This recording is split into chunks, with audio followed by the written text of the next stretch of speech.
Hello students, in last lecture we studied about definition of moment as well as types of moment. In that particular 20 to 25 minutes of lecture, I already explained you about moment because it is used further in your example. You have to take moment to solve different example. That's why it takes 20 to 25 minutes to explain you about moment. Today I am going to explain you about definition of couple, arm of couple as well as moment of couple. As I used to first write the question, then explain you about different topics that is given in your textbook. So in this question, you have to write three definitions. So what is couple?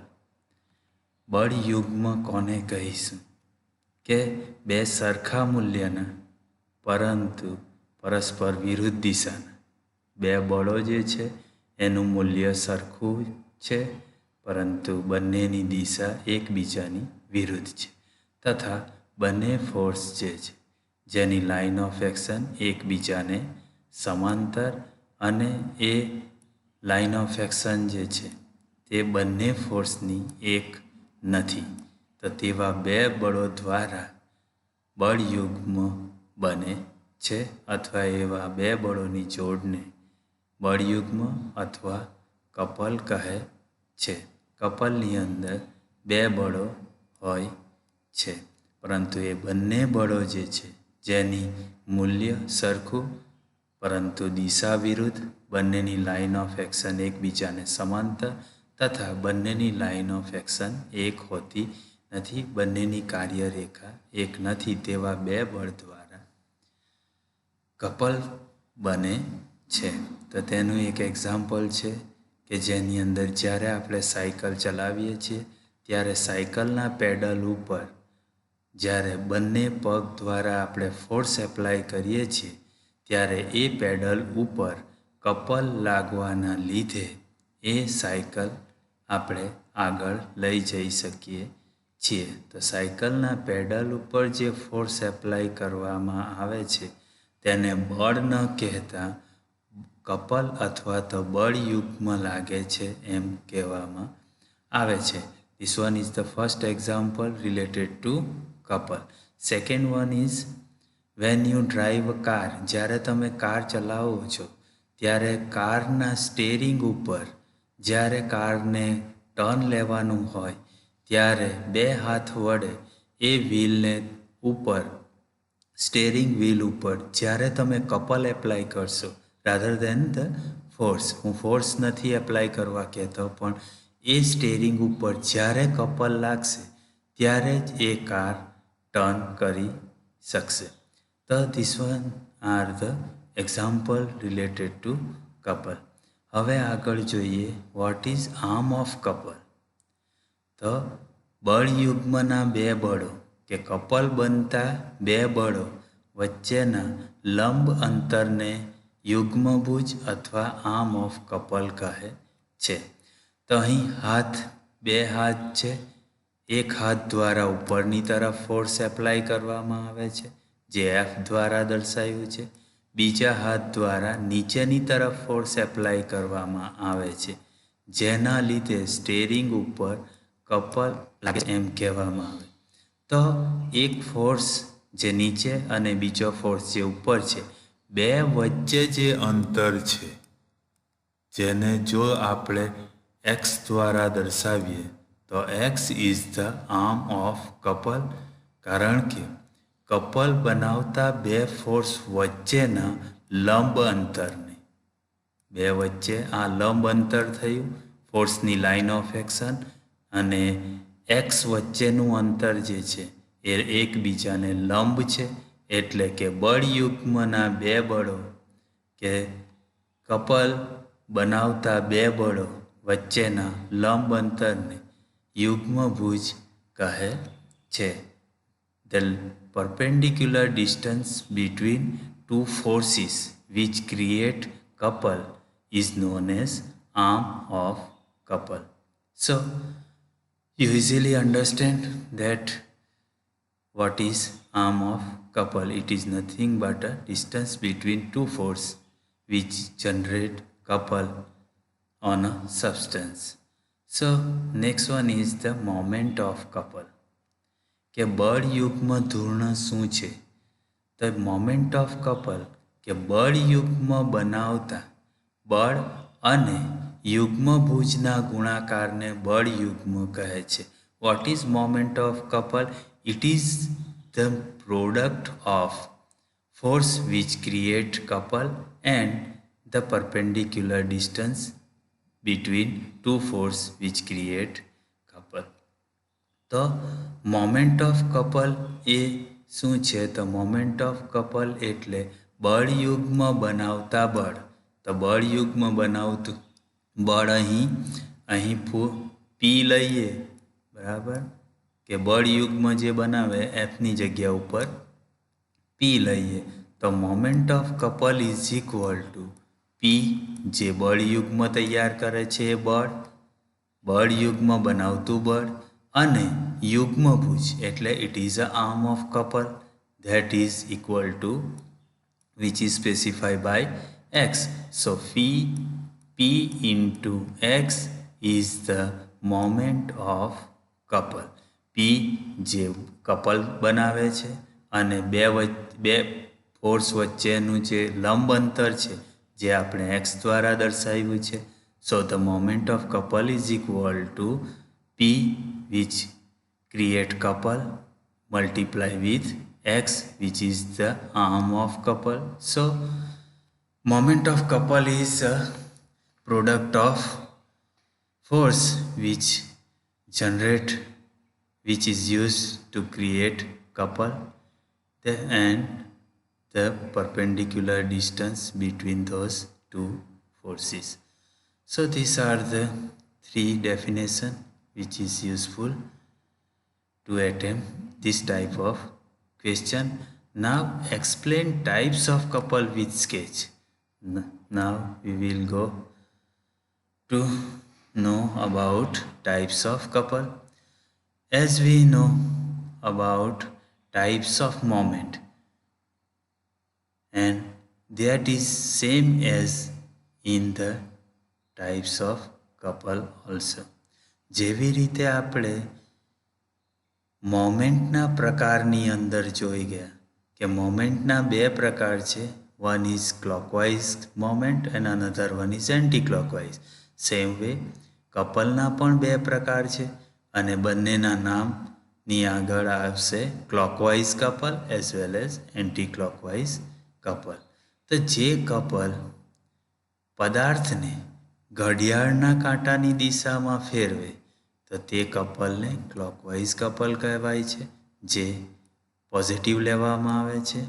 A couple which rotate any substance in clockwise direction, that couple is known as a clockwise couple and it is taken positive. So in anti-clockwise couple, ઘડિયાળના કાંટાની વિરુદ્ધ દિશામાં વસ્તુને ફેરવે તો તેવા કપલને, તેવા ધૂર્ણને anti clockwise couple કહે છે. તો ઘડિયાળના કાંટાની વિરુદ્ધ દિશામાં જે કપલ ફેરવે વસ્તુને તો તેને એન્ટી ક્લોકવાઇઝ કપલ કહેવામાં આવે છે અને it is taken negative. So this are the types of couple. So you can easily attempt this question like explain types of couple with neat sketch. Sketch is already you can draw. This one is as per your textbook. Say one force is applied on the upward direction and another force which is applied on downward direction. This force or this couple will rotate this arm of couple in anti-clockwise direction. So this is your anti-clockwise couple. કે અહીં જ્યારે પીને નીચેની તરફ apply કરશો અને બીજો force same એની opposite parallel જેની લાઇન ઓફ એક્શન એક નથી તેવી એને ઉપર એપ્લાય કરશો તો આ આખો આર્મ ઓફ કપલ જે છે તે એન્ટી ક્લોકવાઇઝ ગોળ ફરશે. That's why it is known as a anti clockwise couple. Same એ જ ફિગરની અંદર હવે હું એ જે ફોર્સ લઉં છું તે ઉપરની તરફ અને બીજો ફોર્સ નીચેની તરફ લાગશે એટલે કે આર્મ ઓફ કપલની અંદર એક ફોર્સ નીચેની તરફ છે અને બીજો ફોર્સ ઉપરની તરફથી નીચે તરફ જાય છે. તો આ ફોર્સ જે છે તે ક્યાં તો અહીંથી દર્શાવીએ તો ઘડિયાળની કાંટાની આ ફોર્સ પી તરફ દર્શાવીએ એ પણ ઘડિયાળના કાંટાની દિશામાં જ ફેરવશે આર્મ ઓફ કપલને એટલે એને કહેવામાં આવશે clockwise couple. So this are the sketch, so you can easily explain these types of couple with need sketch. So in next topic we will discuss about what is the difference between moment and couple. We already discussed individually about moment as well as couple. Now we will discuss in this particular question the difference between moment and couple. બળ ધૂર્ણ અને બળ યુગ્મ વચ્ચેનો તફાવત. તો બળ ધૂર્ણ વસ્તુના સીજીમાંથી પસાર ન થતા હોય તેવા એક બળથી પેદા થાય છે. તો આગળ આવી રીતનો કોઈ સેન્ટેન્સ યુઝ નથી કર્યું કે બળધૂર્ણ વસ્તુના સીજીમાંથી પસાર ન થતો હોય તેવા એક બળથી પેદા થાય છે. આપણે જસ્ટ ડિસ્કસ કરેલું હતું કે પદાર્થ ઉપર બળ લાગે અને એ બળથી જે પોઈન્ટની આજુબાજુ આપણે મોમેન્ટ લઈએ છીએ ત્યાંથી તે જે બળ લાગે છે તેની લાઇન ઓફ એક્શન વચ્ચેનું લંબ અંતરને બળ સાથે ગુણાકાર કરીએ તો આપણે મોમેન્ટ શોધી શકીએ છીએ. અહીં એવું લખેલું છે કે જે બળ લાગે છે તે બળ પદાર્થના સીજીમાંથી પસાર થતું હોવું જોઈએ નહીં. તો હવે જુઓ કે અહીં આપણું સેન્ટરમાં પદાર્થ ઉપર ઓ બિંદુ છે અને આપણે અહીં પદાર્થ ઉપર આર્મ ઓફ કપલ ડ્રો કરીએ અને એના ઉપર આપણે અહીં આગળ પી ફોર્સ એપ્લાય કરીએ તો પી મલ્ટીપ્લાય બાય ઓથી પી સુધીનું અંતર એક્સ લઈએ તો એના ઉપર મોમેન્ટ લાગે છે પી ઇન્ટુ એક્સ જેટલી. પરંતુ આ ચોરસ જે વસ્તુ છે જેના સીજી જે છે તો સીજી સેન્ટરમાં આવે ચોરસના જે ઓ બિંદુ પર આવે અને ત્યાં આગળ હું પી ફોર્સ લગાવું તો પી મલ્ટીપ્લાય બાય એક્સ તો પી છે બળ જે સીજી પર લાગે છે પરંતુ અહીં એક્સની વેલ્યુ 0 થઈ જાય છે કારણ કે જે બળ લાગે છે એ સીજી પર લાગે છે અને એક્સની વેલ્યુ 0 થશે તો P multiply by X P multiply by 0 that is equal to 0. તો કોઈ મોમેન્ટ નહીં આવે એટલે અહીં એક શબ્દ યુઝ કરેલો છે કે મોમેન્ટ જે છે તે વસ્તુના સીજીમાંથી પસાર ન થતો હોય તેવા એક બળથી પેદા થાય છે કે જે બળ આપણે એપ્લાય કરીશું તે બળ સીજીમાંથી પસાર થવું જોઈએ નહીં તો પદાર્થ ઉપર મોમેન્ટ પેદા થશે નહીં. એટલે મોમેન્ટ પેદા કરવા માટે સીજીથી દૂર પદાર્થ ઉપર જે કોઈ પોઈન્ટ ઉપર બળ લગાવવામાં આવે તેવા એક બળથી મોમેન્ટ પેદા થાય છે. જ્યારે બળ યુગ્મ એટલે કે કપલ જનરેટ કરવા માટે બે સરખા સમાંતર પરસ્પર વિરુદ્ધ દિશાના અને એક રેખીય એટલે કે કોલિનિયર અથવા તો જેની લાઇન ઓફ એક્શન એક હોવી જોઈએ નહીં તેવા એક નહીં પરંતુ બે બળોથી પેદા થાય છે. એક બળથી પદાર્થ ઉપર મોમેન્ટ પેદા થાય જ્યારે બે બળો પરંતુ બંને બળો સરખા એકબીજાની વિરુદ્ધ અને એકબીજાને સમાંતર બળોથી કપલ જનરેટ થાય છે. તો એવી રીતે પહેલો ડિફરન્સ છે મોમેન્ટ અને કપલ વચ્ચેનો, કે એક બળથી પેદા થાય તો તે મોમેન્ટ કહેવાય. બે સરખા વિરુદ્ધ અને સમાંતર બળોથી પદાર્થ ઉપર જનરેટ થાય તો તેને મોમેન્ટ નહીં પણ તેને શું કહેવાય? કપલ કહેવામાં આવે છે. નેક્સ્ટ ડિફરન્સ કે મોમેન્ટ પેદા કરતું બળ વસ્તુને બળની દિશામાં ખસેડે છે. જે મોમેન્ટ વસ્તુ પર જે મોમેન્ટ પેદા કરે છે એ બળ વસ્તુને પોતાની દિશા તરફ ખસેડે છે અને સાથે સાથે વસ્તુને ગોળ ફેરવે છે. તો જે પદાર્થ ઉપર મોમેન્ટ લાગે છે એ પદાર્થ જે બળ જે દિશાની અંદર લાગતું હશે, જે મોમેન્ટ પેદા કરે છે, તો તે બળ વસ્તુને પોતાની દિશા તરફ પણ ખસેડશે અને સાથે સાથે વસ્તુને ગોળ પણ ફેરવે છે. જ્યારે જે બળ કપલ જનરેટ કરે છે, જે બે બળો, તે બળોનું પરિણામી બળ શૂન્ય હોવાથી, હવે પરિણામી બળ કેમ શૂન્ય થાય? તો બળયુગ્મ પેદા કરે એવા બે બળો જે છે તે બંને બળો સરખા હોય છે પી, પરંતુ બંનેની દિશા એકબીજાની વિરુદ્ધ તથા બંનેની લાઇન ઓફ એક્શન, બંનેની લાઇન જે છે તે એકબીજાને સમાંતર છે. તો ઓ બિંદુ પર મોમેન્ટ લાગે છે એમ કહેવાય. હવે પીની વેલ્યુ 10 ન્યૂટન અને આ પીની વેલ્યુ પણ 10 ન્યૂટન હોય તો પરિણામી બળ શું થઈ જશે? 0 થઈ જશે. જેના લીધે તે વસ્તુને માત્ર ગોળ જ ફેરવશે, પરંતુ વસ્તુને બળની દિશામાં ખસેડશે નહીં. તો મોમેન્ટ પેદા કરતું બળ પદાર્થને પોતાના બળની દિશામાં પણ ખસેડશે, સાથે વસ્તુને ગોળ પણ ફેરવે છે. જ્યારે કપલ જનરેટ કરતા બે બળો વચ્ચેનું પરિણામી બળ, એટલે કે પરિણામી બળ આવશે P બરાબર 10 ન્યૂટન અને P બરાબર, કારણ કે સરખાની વાત કરીએ છીએ, બે બળો સરખા હોવા જોઈએ એટલે બંનેની કિંમત સરખી હોય, 10 ન્યૂટન. 10 ન્યૂટન નીચે અને 10 ન્યૂટન ઉપર.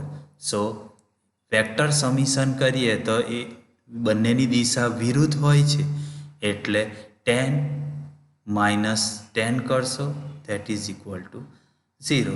So resultant force of two forces which are generate couple is equal to 0. એટલે બળયુગ્મ પેદા કરતા બે બળોનું પરિણામી બળ શૂન્ય હોવાથી તે ફક્ત અને ફક્ત વસ્તુને ગોળ ફેરવશે, rather than to move that object into the direction of that force which create couple. Couple બનાવે છે તે બે બળો વસ્તુને પોતાની દિશામાં, બળની દિશામાં નહીં ખસેડે, પરંતુ ફક્ત અને ફક્ત વસ્તુને ગોળ ફેરવે છે. So this one is the second difference between moment and couple. Now third one is કે મોમેન્ટ પેદા કરતા બળને સમતોલનમાં લાવવા માટે તેટલા જ મૂલ્યનું પરંતુ વિરુદ્ધ દિશામાં એક રેખીય, તેટલા જ મૂલ્યનું આવે, વિરુદ્ધ દિશા આવે અને એક રેખીય બળ લગાડવું પડે છે. તો મોમેન્ટને બેલેન્સ કરવું હોય, મોમેન્ટને સમતોલનમાં લાવવું હોય તો અહીં એક આર્મ ઓફ કપલ ડ્રો કરીએ તો ઓ બિંદુ છે અને ઓ બિંદુ ઉપર પી ફોર્સ દ્વારા મોમેન્ટ પેદા થાય છે અને બે વચ્ચેનું અંતર જે છે તે એક્સ છે. હવે આ મોમેન્ટને મારે બેલેન્સ કરવું હોય તો મારે આ જે પી ફોર્સ લાગે છે એની એક જ રેખા ઉપર પરંતુ વિરુદ્ધ દિશામાં એટલા જ મૂલ્યનું, તેટલા જ મૂલ્યનું વિરુદ્ધ દિશામાં અને એક રેખીય બળ લગાડવું પડે છે. તો હવે પી ફોર્સ જે છે ઉપરનો ફોર્સ એ નીચેની તરફ નમાવવા ટ્રાય કરશે, નીચેનો ફોર્સ જે સરખો જ છે પીના જેટલું એ ઉપરની તરફ મોમેન્ટ આપવા માટે પ્રયત્ન કરશે અને બંને ફોર્સ સરખા છે, સો મોમેન્ટ ઇક્વલ ટુ 0. એટલે સમતોલનમાં રહેશે આ આર્મ, એટલે કહેવામાં આવે મોમેન્ટ પેદા કરતા બળને સમતોલનમાં લાવવું હોય તો તેટલા જ મૂલ્યનું વિરુદ્ધ દિશામાં પરંતુ એક રેખીય બળ લગાડવું પડે છે. એ બળ જે લગાવો છો તે કોલિનિયર હોવું જોઈએ, ઓપોઝિટ હોવું જોઈએ એન્ડ વિચ ઇઝ ઇક્વલ વેલ્યુનું હોવું જોઈએ. તો જ તમે મોમેન્ટને બેલેન્સ કરી શકો છો. તો બળયુગ્મ પેદા કરતા બળોની જોડને એક બળ વડે સંતુલિત કરી શકાય નહીં. મોમેન્ટને સંતુલન કરવા માટે જે બળ દ્વારા મોમેન્ટ પેદા થાય તેની વિરુદ્ધ એક બળ લગાવી દીધું એટલે એ સમતોલનમાં આવી ગયું. પરંતુ કપલને બેલેન્સ કરવું હોય તો એક બળથી એ બેલેન્સ કરી શકાય નહીં, પરંતુ તેટલા જ મૂલ્યનું પરંતુ વિરુદ્ધ દિશાનું બીજું બળયુગ્મ, બીજું કપલ, વિરુદ્ધ દિશાનું બીજું કપલ લગાડવું પડે છે. તો કપલ જે છે જેને આપણે આવી રીતે ઓ બિંદુ ઉપર પી ફોર્સ નીચેની તરફ અને બીજો પી ફોર્સ ઉપરની તરફ સેમ વેલ્યુનો લગાવીએ, વિરુદ્ધ દિશામાં લગાવીએ અને બંનેની લાઇન ઓફ એક્શન પણ અલગ છે. તો ઓ બિંદુની આજુબાજુ કપલ લાગે છે એમ કહેવાય. હવે એને બેલેન્સ કરવું હોય તો એક ફોર્સથી શક્ય નથી. તો એ પી ફોર્સની વિરુદ્ધ દિશામાં હું નીચેની તરફ લાગે છે પહેલું ફોર્સ તો મેં ઉપરની તરફ લગાવ્યું, બીજું જે ફોર્સ છે ઉપરની તરફ લાગે છે તો એને મેં નીચેની તરફ પી ડેશ લગાવું છું અને અહીં પણ પી ડેશ લગાવું. તો પી ડેશ દ્વારા એક સરખા મૂલ્યનું પરંતુ વિરુદ્ધ દિશાનું કપલ જ્યારે હું પી ડેશ લગાવીશ તો એ કપલના લીધે પહેલું જે કપલ લાગે છે તે બેલેન્સ થઈ જશે, કારણ કે પહેલું કપલ આમને એન્ટી ક્લોકવાઇઝ ફેરવશે, જ્યારે પી ડેશ જે બીજું કપલ લગાવે છે સરખા જ મૂલ્યનું તે આમને ક્લોકવાઇઝ દિશામાં ફેરવશે. બંનેની કપલ એક સરખી થઈ ગઈ. That's why it is equal to 0 એટલે સંતુલન થઈ ગયું. પરંતુ અહીં કપલને બેલેન્સ કરવા માટે કપલ જ પરંતુ વિરુદ્ધ દિશાના અને તેટલા જ મૂલ્યનો કપલ લગાવવું પડે તો એને બેલેન્સ કરી શકાય છે. અને કપલ બનાવવા માટે ઓપોઝિટ દિશાનું જ બીજું કપલથી પહેલા કપલને આપણે બેલેન્સ કરી શકીએ છીએ. Now last difference between moment and couple is બળ ધૂર્ણમાં હંમેશા પરિણામી બળ હોય છે કે પદાર્થ ઉપર જ્યાં મોમેન્ટ લાગે છે ત્યાં હંમેશા પરિણામી બળ હોય છે. તો અહીં બળયુગ્મમાં સમજીએ તો બળયુગ્મમાં હંમેશા પરિણામી બળ શૂન્ય હોય છે. તો બળયુગ્મ લાગે છે તો બળયુગ્મમાં પરિણામી બળ શૂન્ય હોય છે, જે આગળ પણ આપણે જોઈ ગયા. પી અને પીની વેલ્યુ બંનેની વેલ્યુ સરખી છે તો બંનેના દ્વારા જે કપલ જનરેટ થાય છે તો પી બરાબર પણ 10 છે, 10 ન્યૂટન, અને નીચે જે પી છે કપલ જનરેટ કરવા માટે એની વેલ્યુ પણ 10 છે. બંને એકબીજાની વિરુદ્ધ છે, કારણ કે પી નીચેની તરફ લાગે છે જ્યારે નીચેથી ઉપરની તરફ 10 કિલો ન્યૂટન એટલે બાદબાકી થશે. પી માઇનસ પી કરશો એટલે 10 માઇનસ 10 થશે વિચ ઇઝ ઇક્વલ ટુ 0. એટલે કપલ જનરેટ કરતું ફોર્સ માટે પરિણામી બળ જે છે તે શૂન્ય હોય છે, જ્યારે મોમેન્ટની અંદર હંમેશા પરિણામી બળ હોય છે, જ્યારે કપલની અંદર પરિણામી બળ શૂન્ય થાય છે. So this one is the difference between moment and couple. In next lecture we will discuss about Varignon's principle of moment. So here I am closing my topic which is related to moment and couple. Thank you.